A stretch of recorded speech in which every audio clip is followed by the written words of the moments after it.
Innal hamdalillah nahmaduhu wa nasta'inuhu wa nastaghfiruh wa natubu ilaihi wa na'udzu billahi min syururi anfusina wa min sayyiati a'malina may yahdihillahu fala mudilla lahu wa may yudlil fala hadiyalah wa asyhadu an la ilaha illallah wahdahu la syarikalah wa asyhadu anna muhammadun abduhu wa rasuluh. Amma ba'du. Hadirin yang dimuliakan oleh Allah Subhanahu wa taala, pada kesempatan yang baik ini di majelis online ini insyaallah dirahmati oleh Allah, saya Afif Muhaimin, mahasiswa Magister Informatika Universitas Islam Negeri Maulana Malik Ibrahim Malam, pada kesempatan ini akan membahas secara singkat mengenai rasa syukur. Tugas ini untuk memenuhi mata kuliah studi Al-Quran dan Hadis tematik yang dibimbing oleh Dr. Haji Su'aib Muhammad. Syukur dalam penerapannya mempunyai banyak dimensi dan warna yang berbeda. Syukur dalam agama Islam mempunyai peranan yang penting dalam mengatur tindakan yang berangkat dari hati yang ikhlas, hati yang tulus, niat yang ikhlas dan juga niat yang tulus. Syukur berasal dari bahasa Arab dengan kata dasar syakara yang artinya berterima kasih. Bentuk masdar dari kalimat ini adalah syukur yang artinya rasa terima kasih. Yang dimaksud rasa terima kasih, berterima kasih adalah rasa terima kasih kepada Allah Subhanahu wa taala atas segala limpahan rahmat nikmat yang telah diberikan kepada kita semua, baik itu nikmat Islam, iman, dan nikmat ihsan, nikmat jasmani dan juga rohani, sehingga kita semua bisa beribadah dan thalabul ilmi, mencari ilmu, berbuat baik dengan keadaan sehat walafiat.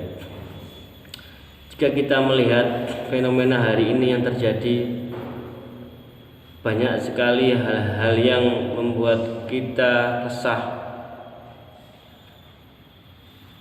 Kita akan mendapati bahwa salah satu akar masalah yang dari kekacauan yang terjadi pada hari ini adalah kurangnya rasa syukur yang dimiliki oleh manusia dan jauh dari mengingat adanya hari akhir, di mana semua perbuatan kita di dunia ini nantinya akan dipertanggungjawabkan di akhirat secara individu. Syukur yang benar pasti akan melahirkan perilaku yang terpuji, perilaku yang akhlakul karimah. Dalam surat Al-Baqarah ayat 152, Allah Subhanahu wa taala berfirman, Bismillahirrahmanirrahim, fadkuruni adkurkum waskuruli la takfurun. Maka ingatlah kepadaku, aku pun akan ingat kepadamu. Bersyukurlah kepadaku dan janganlah kamu ingkar. Dari ayat tersebut secara jelas Allah memerintahkan kepada kita semua untuk selalu bersyukur atas apa yang Allah telah berikan kepada kita. Allah Subhanahu wa taala memerintahkan agar kita semua bersyukur kepadanya. Perintah ini tidak berarti bahwa Allah membutuhkan ungkapan rasa syukur dari manusia, dari hambanya. Tanpa manusia bersyukur kepada Allah Subhanahu wa taala, Allah tetaplah Tuhan yang maha kuasa, maha kaya, maha terpuji, dan juga maha segala-galanya yang ada di alam ini. Perintah syukur itu sesungguhnya untuk kepentingan dan juga kebaikan manusia sendiri. Sebab Allah akan menambah nikmatnya kepada hambanya yang selalu bersyukur, dan Allah akan memberikan azab yang besar kepada hambanya yang ingkar akan nikmat yang telah diberikan. Seperti dalam surat Ibrahim ayat 7, Allah Subhanahu wa taala berfirman, la in syakartum la azidannakum wa in kafartum innal adzabil lasyadid. Sesungguhnya jika kamu bersyukur pasti kami akan menambah nikmat itu kepadamu, dan jika kamu mengingkari nikmatku maka sesungguhnya azabku sangat pedih.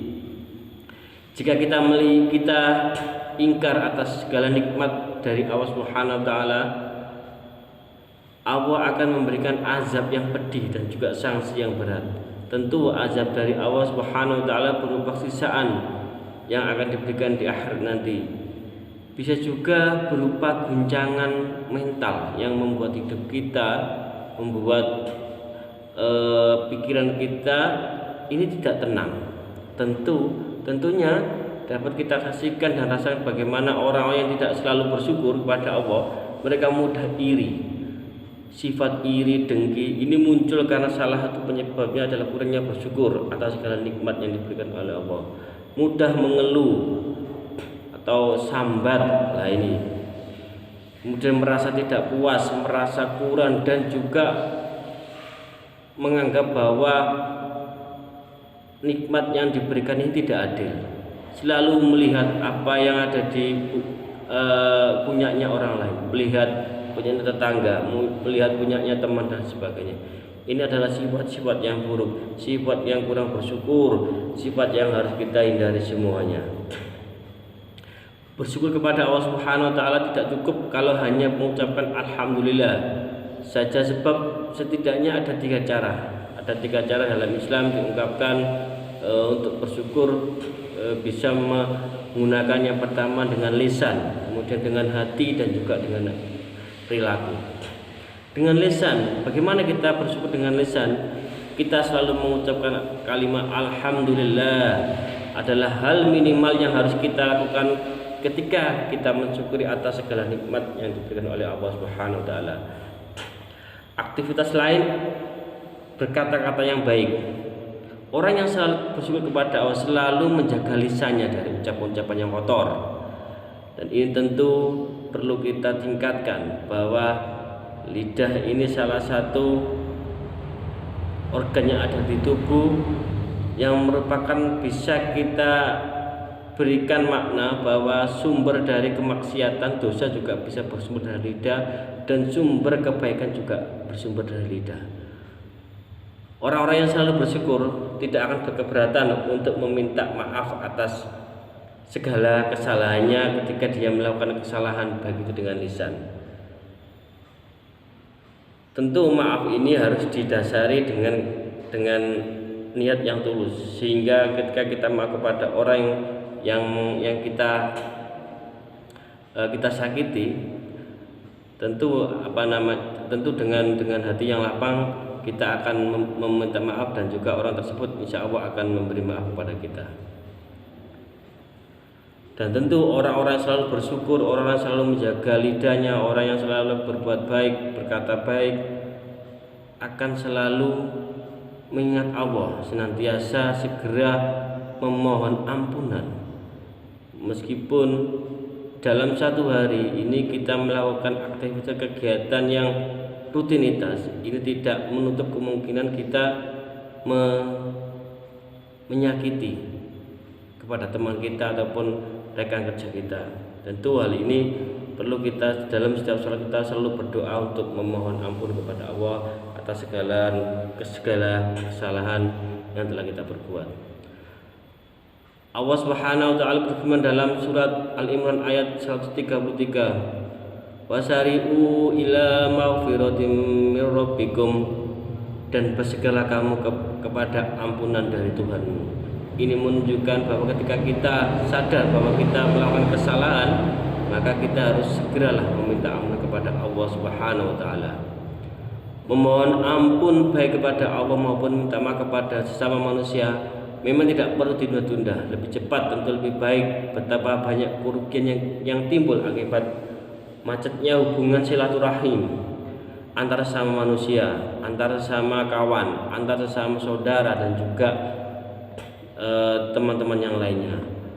Persoalan karena hanya hal yang sepele, yaitu persoalan memaafkan yang belum terlaksanakan.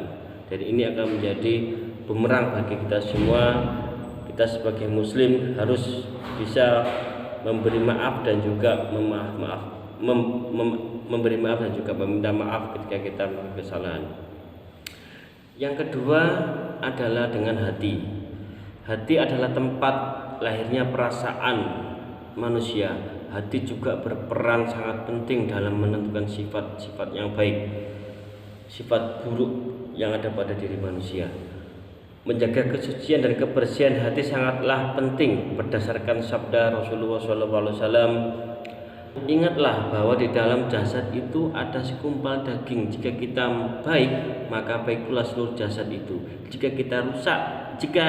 ia rusak, maka rusak pula seluruh jasad. Dan ketahuilah bahwa ia adalah hati. Riwayat dari Bukhari Muslim. Dalam aktivitas hati ini, bagaimana kita mengelola hati menjadi sangat penting. Aktivitas hati terkait dengan rasa syukur bisa kita wujudkan dalam bentuk perasaan senang, ikhlas, dan rela dengan apa yang sudah diberikan oleh Allah Subhanahu wa Ta'ala kepada kita. Orang-orang yang selalu bersyukur tentu lebih mudah mencapai bahagia dalam hidupnya, terlepas apakah mereka termasuk orang-orang yang sukses atau yang belum sukses. Syukur itu mensyaratkan sukses dalam hidup ini, sebab kenikmatan yang diberikan oleh Allah Subhanahu wa Ta'ala kepada manusia takkan pernah bisa dihitung. Manusia tak pernah mampu menghitung seluruh nikmat yang telah diberikan oleh Allah Subhanahu wa Ta'ala kepada hambanya. Allah Subhanahu wa Ta'ala dalam surat Ar-Rahman surat ayat 13, Fabi ayyi ala'i rabbikuma tukadziban, maka nikmat Tuhanmu yang mana lagi yang kamu dustakan.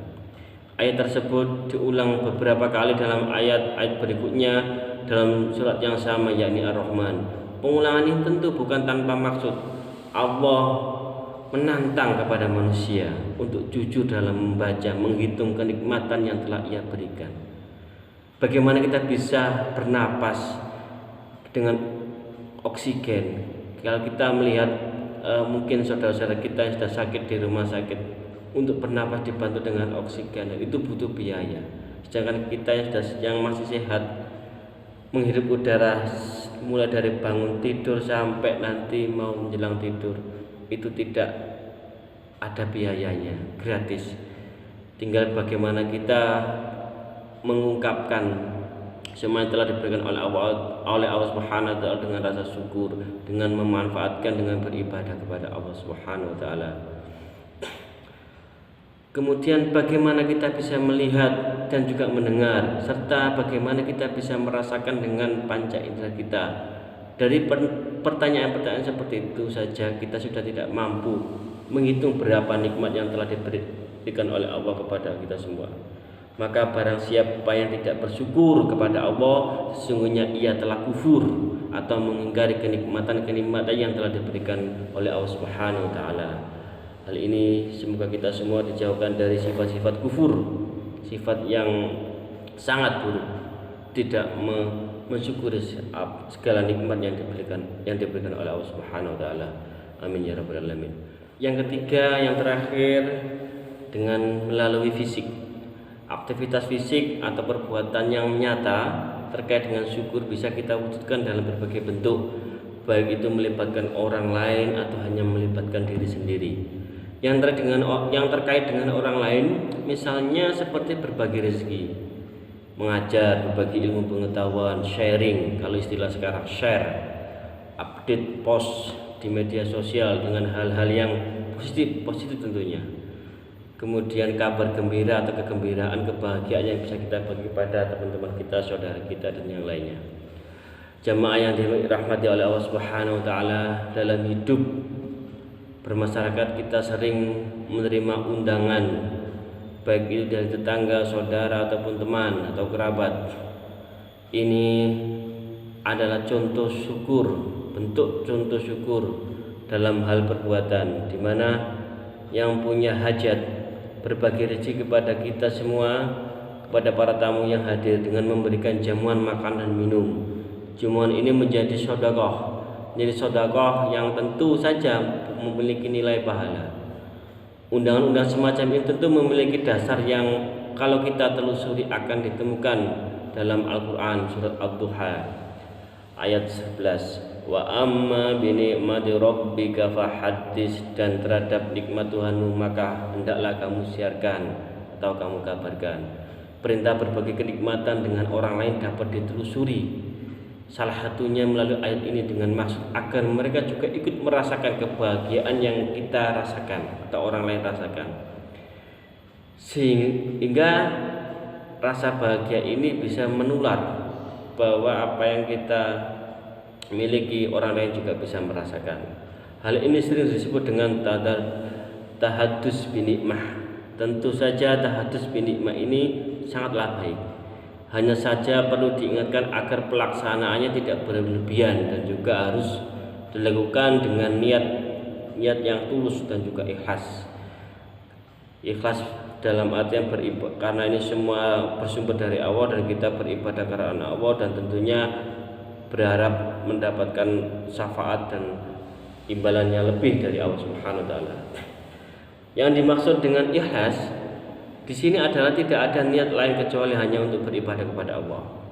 Niat yang lain seperti keinginan untuk pamer atau riya atas apa yang telah dicapai sebagai keberhasilan haruslah benar-benar dihapus, dihindari dan juga dipendam, sehingga sifat riya ini merupakan akhlak yang buruk, sangat buruk, yang sangat tercela, dan itu Allah membencinya.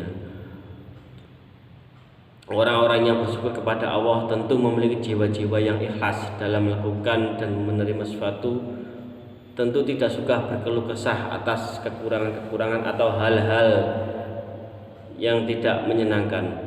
Orang-orang bersyukur tentu lebih sabar daripada mereka yang tidak bersyukur.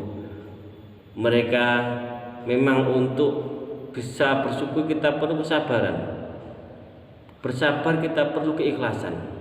Dengan kata lain, syukur, sabar dan ikhlas sesungguhnya saling berkaitan, satu paket. Maka dalam ilmu tasawuf, syukur adalah sesuatu makom atau tingkatan yang paling tinggi yang hanya bisa dicapai oleh mereka yang telah berhasil mencapai kompetensi tinggi dalam hal spiritual. Tentu ini perlu kita latih dalam hal tingkatan spiritualitas, karena kalau tidak kita latih maka apa yang kita kerjakan, ibadah kita ini hanya asal-asalan, sehingga latihan-latihan yang kita lakukan setiap hari beribadah kepada Allah ini perlu kita tata dengan baik, dengan niat yang tulus, dengan niat yang ikhlas. Kemudian dalam ilmu tasawuf, rasa syukur, sabar dan ikhlas ini memang sangat tinggi dalam konteks spiritualitas yang biasanya kita bisa menyebutnya dengan konsep kecerdasan spiritual. Kecerdasan ini hanya bisa dicapai melalui latihan-latihan yang sering disebut dengan riyadhah. Hal ini berbeda dengan kecerdasan intelektual yang bisa diterima seseorang secara genetis tanpa melalui latihan-latihan tertentu. Jemaah yang berbahagia, ungkapan syukur dalam bentuk perbuatan yang nyata dan hanya melibatkan diri sendiri bisa diwujudkan dalam bentuk meningkatkan intensitas beribadah kita kepada Allah, meningkatkan kuantitas dan juga kualitas ibadah kita kepada Allah Subhanahu wa taala. Hal ini bisa kita biasa dilakukan Nabi Muhammad SAW secara istiqomah dalam kehidupan sehari-hari. Walaupun beliau sudah dijamin masuk surga, beliau tetap rajin beribadah melebihi siapapun di dunia ini, sehingga kedua kaki beliau bengkak. Semua ini beliau lakukan sebagai pengakuan dan ungkapan rasa syukur atas semua kenikmatan yang beliau terima dari Allah Subhanahu wa taala.